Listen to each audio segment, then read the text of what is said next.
1월 14일 화요일 출발 성공 투자 후반부 이어가겠습니다. 간만까지도 미 시장은 계속해서 쉬어가는 움직임을 보여주고 있습니다. 네, 하락세를 나타냈다는 점 좀 아쉽기는 하지만 그래도 막판에 상승으로 전환하려는 저력을 또 보여줬거든요. 네. 어떠한 희망의 시그널을 포착할 수 있는지 간밤 뉴욕장의 핵심 지금부터 전해드리겠습니다. 3대 지수는 혼조세를 나타낸 채 거래를 마쳤습니다. 나스닥 지수 많이 0.4%의 낙폭을 기록했고요. 다우 지수와 S&P 500 지수는 보시면 전약 후강 장세를 그려가면서 막판에 상승폭을 확대해 나가는 움직임이 나타났습니다. 오늘도 시장이 이렇게 장 후반에 반전 스토리를 그려낼 수 있었던 데에는 국채금리의 변동성이 한몫을 했습니다. 사실 장 초반에 뉴욕 연은이 발표한 3년 기대 인플레이션이 기존의 2.6%에서 3%로 상향 조정되는 이슈가 있었습니다. 인플레이션에 대한 전망치가 높아졌다. 지금 물가가 상승할 거라는 기대감이 높아지고 있다는 걸 의미하게 되죠. 그렇게 되면 연준이 이 금리를 인하시킬 만한 명분이 줄어들게 되는 겁니다. 그러다 보니까 장중에 10년물 금리가 4.8% 선을 터치하는 움직임이 나타나기도 했죠. 그때를 중심으로 빅테크주들에 대한 차익 실현 매물이 출회되는 움직임이 포착되기도 했습니다. 하지만 그 이후로 국채금리가 고점을 찍고 진정세를 되찾는 양상이 나타나자 일부 빅테크주들이 낙폭을 줄여가는 움직임이 나타났습니다. 하지만 지금 내일과 모레 CPI 그리고 PPI 물가지표 발표가 예정되어 있죠. 이를 앞두고 이 CPI가 높게 나올 경우 금리 인하에 대한 베팅은 더욱 줄어들 것이다라는 진단이 나오고 있고요. 일부 월가 IB들에서는 금리 인상에 대한 가능성까지 거론이 되고 있는 상황이다 보니까 당분간 이 국채 금리의 움직임은 지속적으로 예의주시해 보실 필요가 있겠습니다. 그리고 장중에 엔비디아 역시 낙폭을 줄이기는 했습니다만 이 3% 가까이 하락세를 띠기도 했습니다. 이 미국 정부가 새로운 AI 칩 수출 제재안을 간밤에 발표를 했는데요. 그 내용 지난주에 살짝 예고됐던 바가 있었죠. 어떤 내용인지는 다음 장에서 자세하게 살펴보도록 하겠습니다. 어찌됐든 엔비디아 입장에서는 매출이 줄어들 가능성이 있는 것이다 보니까 주가 하방 압력을 피해가기 어려웠고요. 그런가 하면 헬스케어 섹터 내에서 여러 가지 종목들이 상승과 하락 희비가 엇갈렸습니다. 모더나의 경우에는 간밤 열리고 있는 JP모건의 헬스케어 컨퍼런스에서 연간 매출 가이던스를 하향 조정한 영향을 받아갔습니다. 그리고 간밤 이 소규모 바이오 기업들 간의 인수합병 소식 역시도 전해졌는데요. 이 코로나19 치료제 시장 내 경쟁이 더 치열해질 것이다. 이런 우려감 역시도 모더나의 투심을 조금 더 악화시킨 것으로 보여집니다. 주가는 17% 가까운 급락. 마지막으로 양자 컴퓨터 관련주들 지난주 젠슨 황에 이어서 이번에는 마크 저커버그 메타의 CEO가 나는 비록 전문가가 아니기는 한데 양자 컴퓨터가 상용화되기까지는 한 수십 년 정도 걸릴 것 같아. 이 팟캐스트의 한 방송에 출연해서 이런 커멘트를 내놨습니다. 그러다 보니까 이 양자 컴퓨터 기술에 대한 기대감에 찬물을 끼얹었고요. 아이온큐, 리게티 컴퓨팅, 퀀텀 컴퓨팅의 대표적인 관련주들이 10에서 30%대의 낙폭을 기록하기도 했습니다. 이 간밤 엔비디아 주가 하락을 야기시켰던 재료는 크게 두 가지로 볼 수가 있겠습니다. 이 첫 번째로는 앞서 말씀드렸다시피 미국 정부가 AI 칩에 대한 추가 수출 규제안을 발표를 했습니다. 그리고 지난주 금요일에 예고드렸던 그대로 내용이 나왔는데요. 적대국들이죠. 티어 3로 분류되어 있는 중국과 러시아, 이란 등 20개 국가에는 수출을 전면적으로 통제하겠다라는 방침입니다. 그리고 그리고 우호 국가들 티어 1으로 분류되어 있는 한국과 일본, 대만, 호주 등에는 수출 제한을 아예 적용하지 않겠다. 마지막으로 그것들을 제외한 나머지 전 세계 대부분의 국가들이 되겠죠. 티어 2로 분류되는 국가들에는 수출 물량을 캐핑시키겠다, 제한을 걸겠다라는 겁니다. 구매 개수를 5만 대로 제한을 하는 국가들은 멕시코와 싱가포르, 인도 등이 포함이 됩니다. 자, 여기에 대해서 DA 데이비슨의 코멘트. 그동안은 수출 제한 조치를 이미 2년 전에 시행을 해오기는 했지만 이렇게 리셀러들이 물건을 몰래 수출하는 것까지는 통제를 하기가 어려웠죠. 그런데 이번 조치로 인해서 그 수입되는 물량까지도 통제가 될 것이다. 따라서 중국 기업들이 엔비디아 칩을 구매하기는 매우 어려워질 것이다라는 진단이 나오고 있습니다. 그러다 보니까 엔비디아의 HBM을 납품하고 있는 마이크론의 주가가 4.3%, TSMC 역시도 동반 급락세를 나타내게 됐고요. 그리고 두 번째 뉴스로는 블랙웰 과열 문제가 또다시 불거지고 있는 건데요. 블랙웰 GB200 렉에서 과열 문제 그리고 연결 방식의 결함이 보고되고 있는 상황 속에서 엔비디아의 주요 고객사들이죠. 마이크로소프트와 아마존, 구글, 메타 등이 주문을 일부 연기하고 있다는 보도가 디인포메이션이라는 매체를 통해서 흘러 들어오고 있습니다. 자, 그런데 그 일부 물량을 대신에 AMD로 대신 주문을 하고 있다라는 소식까지 전해지면서 AMD의 주가는 1.1% 오히려 반등하는 움직임이 포착되기도 했으니까요. 오늘 이 소식들이 우리 증시에 어떻게 영향을 미치게 될지 잠시 후 개장 중계 통해서 자세하게 살펴보시죠. 지금부터는 서울전략 가봅니다.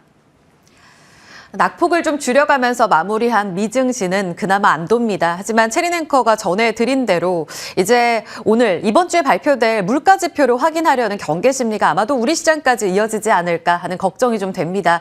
일단 국채금리 압력 속에 어제 우리 시장이 잘 달려가다가 좀 쉬어가는 모습을 보였습니다. 새해 들어서면서 전교 1등으로 자리하게 되면서 어제 전해드린 것처럼 YTD 매우 좋은 성과를 내고 있었는데요. 어제는 그 자리에서 2,530선이라는 지난주 상단을 뚫어내지 못하고 1%가량의 조정을 받았고요. 장중에 낙폭이 꽤 깊었습니다. 그러면서 장중 2,500선 방어에도 일단은 실패를 하면서 조정권에서 거래를 마치는 모습이었습니다. 특히 외국인들이 새해 들어서면서 포지션 변화가 있습니다라는 말씀을 드렸는데요. 어제는 현선물 합쳐서 한 1조 원 넘게 매물이 쏟아졌습니다. 금요일장에도 소폭 한 83억 원의 매도를 보였는데 연 이틀 외국인이 일단은 좀 발을 빼는 모습이 다소 좀 경계 심리로 확인이 되고 있습니다. 외국인 어제 코스닥도 팔았고요. 1% 조정으로 710선 아래에서 코스닥도 조정권 거래 마쳤습니다. 하지만 그 안에서 조정 종목들의 움직임을 보자면 어제는 테마단 안에서의 좀 강한 순환매가 이어졌었는데요. 자금이 다 쏠려간 쪽은 LA에서 안타깝게 지금 진행되고 있는 산불 화재입니다. 또 한 번의 강풍이 예고되면서 진압에 힘든 상황을 좀 겪고 있는 모습인데요. 어제 여기에 영향을 받은 전력망 관련 종목들은 장중 고점을 계속해서 경신하면서 거래 마쳤습니다. 오늘까지 연속성 확인 필요하겠고요. 오히려 가장 또 크게 초반부터 자금이 쏠렸었던 공기청정기 쪽 위닉스 같은 경우에는 음봉으로 전환되면서 하락 반전됐다는 점, 상승 고점을 뇌어줬다는 점 움직임 체크해 보셔야겠습니다. 원전과 방산의 경우에도 계속 힘을 받아가고 있습니다. 트럼프 2기 취임이 이제 얼마 남지 않았다는 이야기를 이번 주부터 해서 다음 주까지의 주요 포인트로 전해드린 바 있는데요. 여기에 힘을 받아가고 있고 특히 지난주 금요일부터 원전 같은 경우에는 한미 수출 협력과 관련된 MOU의 강세 움직임이 호재성 재료로 이틀째 반영되고 있습니다. 화장품, 미용의 경우에는 실적입니다. 확실히 트럼프 취임 앞두고서 지수는 올라갈 만큼 올라간 이 자리에서 과연 더 갈 수 있을까에 대한 경계 심리가 짙어지고 있는데요. 안전지대로서 실적은 탄탄하게 올라가고 있습니다. 중심이 되고 있는 화장품 수출 100억 달러 돌파 기대감 커지고 있고요. 계속해서 유지할 거다. 게다가 4분기 수출 매우 좋아하기 때문에 몇몇 화장품주들의 4분기 성적표에 대한 기대치도 올라가고 있습니다. 대표적으로는 코스맥스 하이닉스 어제 TP 상향 조정과 함께 저희 개장 중계 때에도 지금 매수 관점에 대한 의견이 나오기도 했었죠. 어제 5% 상승으로 거래 마쳤고요. 원택 같은 미용기기, 또 휴젤, 보톡스 관련 종목들의 상승세도 나타났습니다.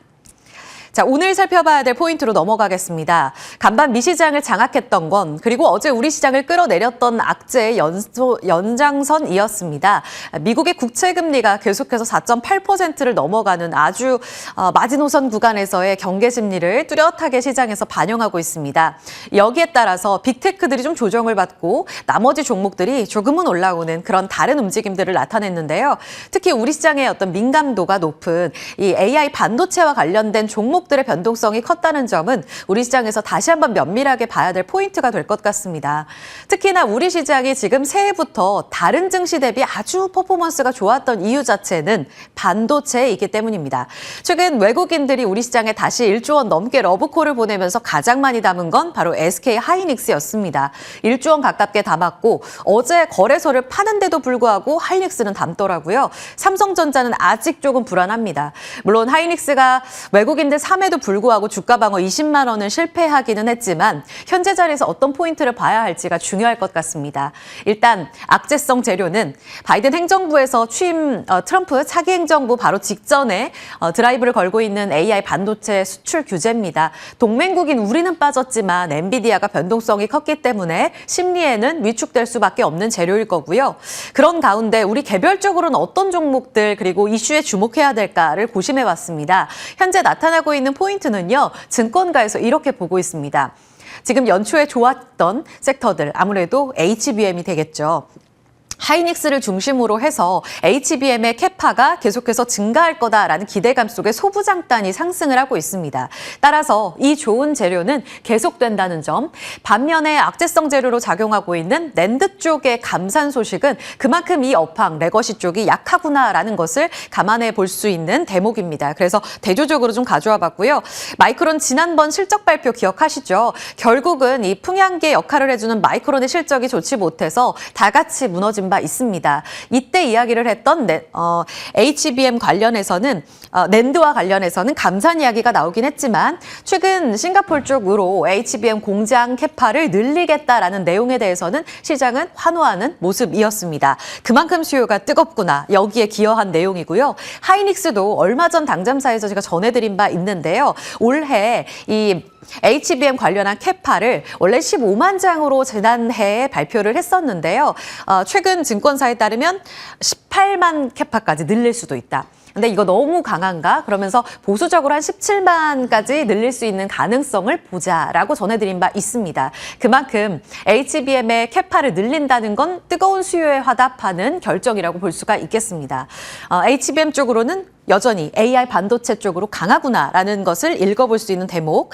반면에 낸드 감산 이야기가 지금 계속해서 들려오고 있습니다. 기억하시겠지만 쿼드러셀 레벨 이 관련한 낸드 쪽으로는 작년에 기업용 ESSD 쪽으로 워낙 뜨거운 수요가 확인됐습니다. 그래서 연초에 마이크론이랑 작년 마이크론 그리고 이번에 삼성전자가 낸드 감산하더라도 아마 하이닉스는 안 할 거다라고 업계에서 추정을 했거든요. 그런데 어제 기준으로 하이닉스까지 지금 고려하고 있다라는 이야기가 업데이트가 됐습니다. 결국은 지금 낸드의 1위인 삼성전자가 중국 시안팻 화성의 12, 17 라인 모두 다 10%가량 웨이퍼 감산 지금 고려하고 있다는 이야기가 나와요. 작년엔 가동률 유지하면서 나쁘지 않았는데 2달 동안 낸드 가격이 뚝 떨어졌습니다. 이 때문에 올해에도 가동률 회복은 좀 제한적일 거다라는 전망이 나오고 있는 이유고요. 2위 업자인 마이크론이 지금 이 SK 하이닉스도 낸드 플래시 10% 감산 고려하고 있다는 이야기. 그리고 마이크론은 지난번 실적 발표 때 말씀드린 대로 웨이퍼 10% 감산 결정 이야기가 나왔습니다. 기업용 ESSD 수요가 생각보다 약하다고 해요. 노트북, 이 스마트폰에서 파생되는 그 수요가 생각보다 강하지 않다는 게 배경이었습니다. 게다가 일본의 키옥시아 쪽에서도 지금 감산 고려하고 있다고 하거든요. 그렇게 되면 낸드 쪽으로는 계속 약하고 소부장이 다 같이 가기엔 조금 어려울 수 있다라는 결론에 도달하게 됩니다. 그래서 결국은 기승전 HBM. 그러면 지금 어제 조정받았던 HBM 관련한 장비단으로는 지금 사야 하는가라는 고민이 깊어지게 되죠. 유진투자증권에서는 지금 AI GPU 내에 있는 HBM의 비중이 하이닉스도 그렇고 마이크론도 그렇고 계속 확대될 가능성을 올해 그리고 있습니다. 결국은 AI 대응 능력이 주가 성패를 가르게 될 거다. 하이닉스의 힘을 실는 말이죠. 다울투자증권에서는요, 25년 HBM 하이닉스 쪽으로 캐파 증설하는 거 확실한 AI 수요를 뒷받침하는 거고 결국 4분기 호실적 장비주에 관심을 갖자고 이야기하고 있습니다.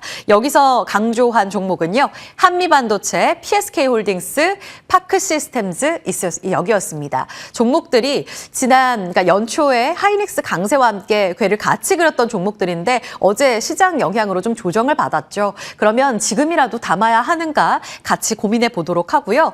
또 하나 재료가 있어서 짚어드립니다. 정부 쪽에서 AGI 개발 6년 동안 1조 원 투입하겠다라면서 칼을 뽑아 들었습니다. 과기부 쪽에서 이 개발 사업 기획 추진에 있어서 적극적으로 가담하겠다면서 이 펀드 운영에 대해서 한 8,100억 원으로 자금을 투입하겠다 이야기를 했고요. 관련하는 소부장단으로도 50%가량 세액공제까지 파격적인 제안으로 이야기를 하고 있습니다. AGI 하면은 아무래도 뉴로모픽, 팹리스, MPU 이쪽으로 연결고리가 이어지게 될 텐데 그래서 관련해서 붉은색으로 표시한 만큼 밸류체인 기억해 보시고요. 어제 시간의 거래에서는 연초 CES와 함께 뜨거운 관심을 받았던 유리기판주들이 들썩이기도 했습니다. 오늘 다시금 반등 나올지 같이 체크해 보시죠. 다음으로 살펴볼 섹터는 바로 조선입니다. 어제 장 마감하고 나서 뉴스 확인해 보셨을 텐데요. 미국 외신 로이터 쪽에서 나온 보도 내용입니다. 지금 미국 행정부에서 여러 가지로 조사를 하고 있는데 보니까 이 보고서 이 조사단 쪽에서 내놓은 결론이었습니다. 중국 쪽에서 해운, 물류, 조선 1등 목표를 장악하기 위해서 수년 동안 불공정 수단을 동원한 것으로 확인됐다. 이렇게 이야기를 했습니다. 금융 지원을 일삼았고 외국 기업에 대한 장벽을 세웠고 강제 기술 이전, 지적 재산권 도용, 조달 정책, 불공정 관행이라고 미국 쪽에서 거론된 이런 수단의 내용들이 같이 거론이 됐습니다. 한 1,500달러 규모에 달하는 글로벌 조선 시장에서 중국의 점유율이 2000년만 하더라도 5%였는데 재작년 보니까 50%까지 확대가 됐다고 합니다. 최근 기준으로도 47%까지 점유율 늘렸죠. 그래서 1위입니다.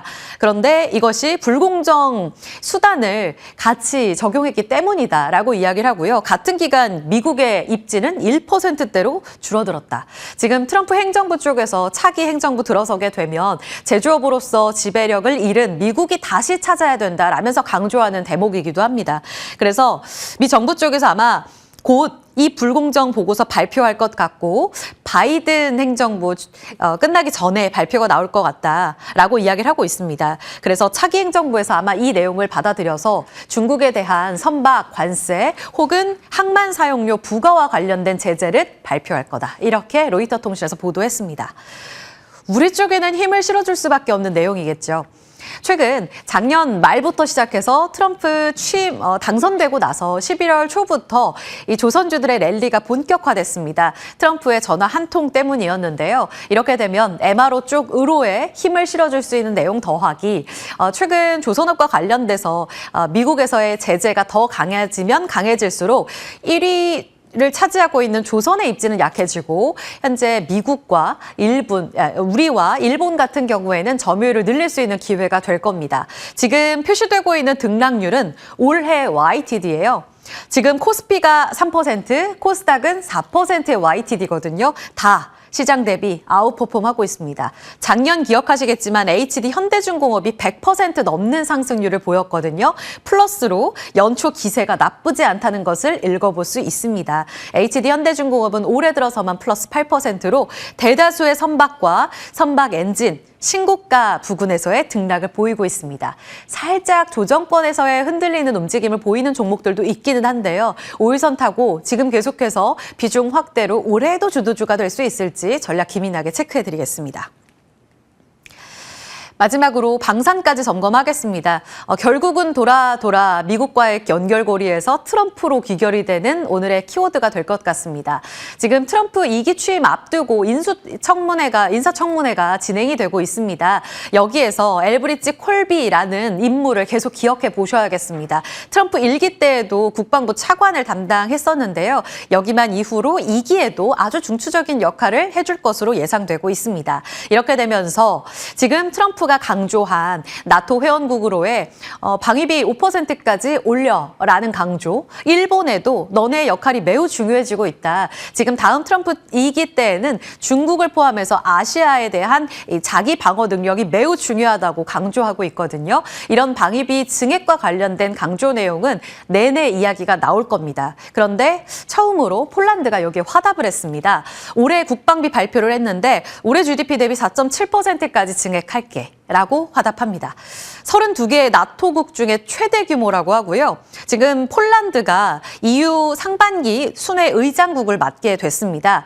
자국의 방산 능력과 관련돼서 지출을 국방비 쪽으로 이렇게 늘리겠다라는 이야기에 플러스로 EU의 상반기 공동 예산 중에 100억 유로를 국방비 쪽으로 쓰자고 제안할 계획이다라는 이야기입니다. 물론 여러 가지 다른 국가들의 동의도 필요하긴 합니다만 그래도 우리 돈으로 150조니까요. 이런 기세를 갖고 있다는 점은 긍정적인 내용으로 살펴볼 수 있겠습니다. 물론 경계감은 긍정적이지 않지만 아무래도 납기 그리고 가성비 측면에서 경쟁력을 갖고 있는 K방산에는 힘을 실어줄 수 있는 내용입니다.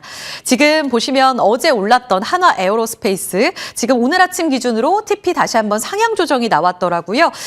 지금 42만 원에 직전 고점 신고가를 뚫어내게 되면 증권가에서 이야기하는 50만 원의 고지가 있습니다. 여기까지 다시 한번 트럼프 2기 취임 앞두고 방산주를 담아야 할 자리일까요? 이 부분 점검해보죠. 자, 브리핑은 여기까지 살펴보고요. 시장 분위기 점검하겠습니다. 자, 먼저 지금 예상 체결가 확인해 보시죠.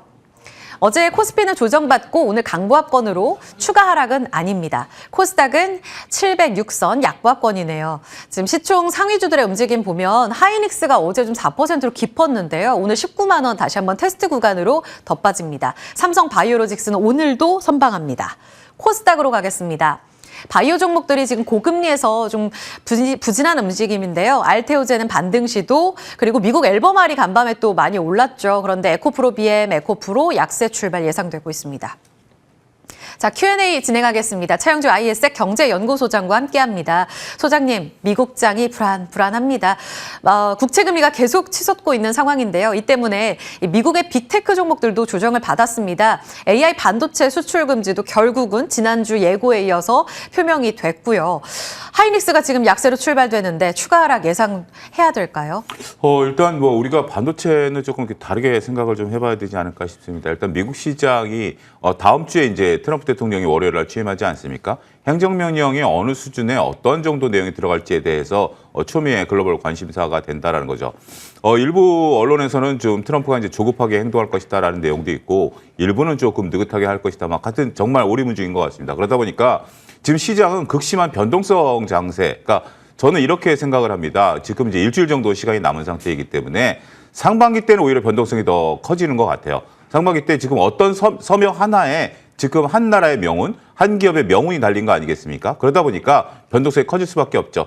의외로 주 후반에 가면 변동성이 잦아들 가능성이 있습니다. 일단 변동성이 초반에 나타나고 후반에는 이제는 자, 뚜껑 열리는 걸 지켜보자라는 심리가 될 것 같아요. 그래서 지금은 변동성 구간이다라고 봐야 되겠고, 특히 이제 반도체 제재와 관련해서는 이미 우리는 중국의 이 제재를 통해서 추가적으로 수출이 안 들어갈 만한 내용들은 없어요. 그러니까 거의 없어요. 이미 어느 정도 조정을 이런 부분들에 대해서는 이미 시장에 충분히 녹아 들어가 있는 부분들 아니겠습니까? 우리가 작년에 하반기 때 주식 반도체 변동성에 나타났던 것들 중에 하나가, 물론 하이닉스는 상반기 때 상승에 따른 변동성이었습니다만 중국 제재에 따른 그런 변동성에 대한 것들도 이미 반영된 거 아니겠습니까? 새로운 뉴스다라고 보여지기는 저는 어려워요. 단지 이제 국내 시장도 상당히 좀 불안한 거 아니겠습니까? 국내 정치 일정도 이번 주 내에 어떤 새로운 변곡점이 나타날 가능성이 있다라는 측면, 그런 것들이 우리가 이제 과거에는 우리 국내 정치 일정에 따라서 변동성이 나타났는데 끝날 것이다라고 생각했는데 끝나지 않고 있는 상황, 그러니까 변동성이 유지되고 있는 것들이 이번에도 결국은 뚜껑 열려봐야 된다라는 겁니다. 자, 정리하자면 국내 정치 일정은 이번 주에 뚜껑이 열려야 되고요. 트럼프 대통령은 다음 주 월요일에 뚜껑이 열려야 된다라는 측면에 있어서는 지금은 변동성 구간이지 반도체가 특별히 나쁘다? 저는 그렇게 생각하지 않고 반대로 생각하면 하이닉스가 20만 원 안착하지 못한 게 상당히 좀 안타깝습니다만 오히려 지금 19만 원 정도 내에서만 잘 버텨준다라면 오히려 매수 구간이 될 수 있다. 저는 좀 그렇게 반대로 생각을 하고 싶습니다. 변동성은 확인이 필요한데 그러면 트럼프라는 이 단어에서 수혜를 받는 쪽은 어떤지 궁금해요. 어제 보니까 조선주들이 좀 깊게 조정받았다가 그래도 아랫꼬리가 좀 달렸거든요. 그리고 장마감 후에 나온 이 불공정 보고서 그러면 중국 쪽에 대해 미국 차기 정부가 제재 더 강하게 거는 거 아니야? 이런 수혜의 기대감이 있나 봐요. 지금 예상치 결과에서 조선주들 일부 반등 시도하고 있습니다. 다시 비중 늘릴까요?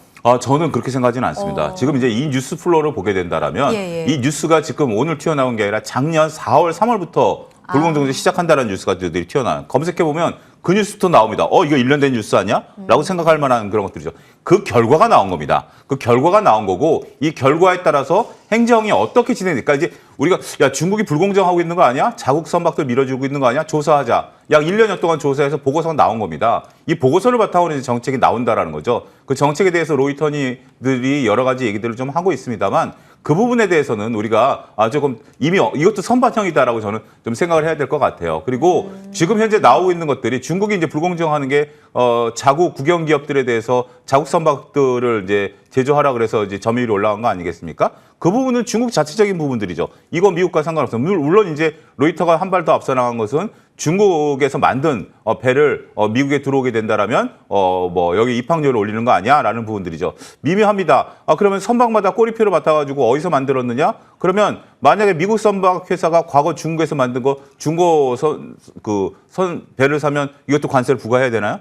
글쎄요, 여러 가지니까 이게 단순한 문제는 아니에요. 근데 중국의 또 특징은 뭐죠? 관세를 입항세를 부과한 만큼 가격 인하 요건도 충분히 가능한 부분들이 이것도 역시 관세와 관련된 부분들, 상품에 대한 어떤 전가 가능성 이런 부분들이기 때문에 쉬운 건 아니에요. 단지 이제 저는 이제 그런 걸로 보지 말고 일단 두 가지로 봅시다. 하나는 변동성이 약간 생겼다라는 측면에 있어서 그 부분은 어제 개장 때 말씀드렸고요. 두 번째 말씀드리고자 하는 것은 중국을 제재함으로써 중장기적으로 우리나라한테 선박 발주가 들어오게 된다라면 2027년 이후에 도크가 찬다라는 중장기적인 관점을 봐야지 이걸 단기적으로 과거 우리가 조선업 여러분들 투자해서 안타까웠던 게 뭐죠?